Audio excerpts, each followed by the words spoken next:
Και περνούσε ο καιρός μας ανέμελα. Ανέμερα ως την ημέρα όμως εξορίζονται οι Ισραηλίτες. Μια μέρα έφτασε στα αυτιά μας μια κακή είδηση, ότι θα μας εξορίσουν.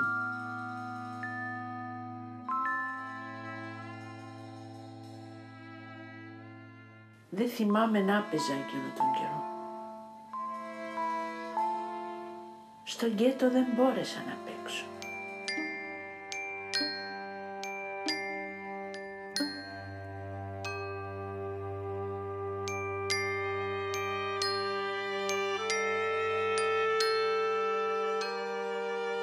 Κρυβόμαστε.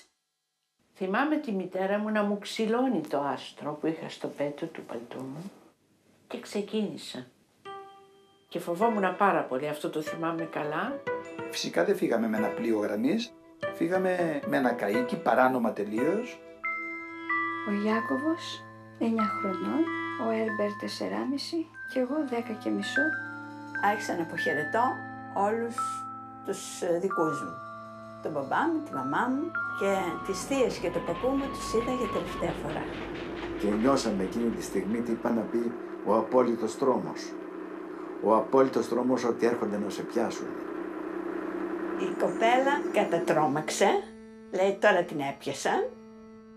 Πάρτε και αυτό το μπασταρδάκι και αυτό Εβραιάκι είναι. Και τελικά σαν οπτασία φάνηκε η κυρία Φέδρα με τον μπλε άσπρο ταγιέρ. Οι Γερμανοί το είχαν πει ότι όποιος κρύβει Εβραίους πάει στο απόσπασμα.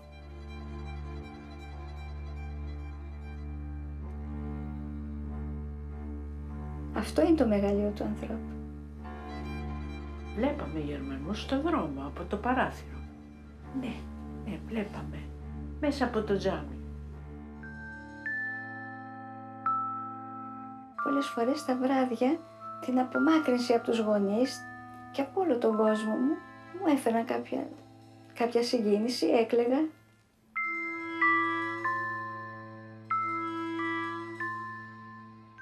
Τη ρωτούσα, φώναζα Αθηνά μ' αγαπάς και φέρε μου και ένα ποτήρι νερό. Μάρκος 8, Μπουλίσα 7, Σαμουήλ 3, Άννα 1, Πέρλα 12, Ντόλτσα 11.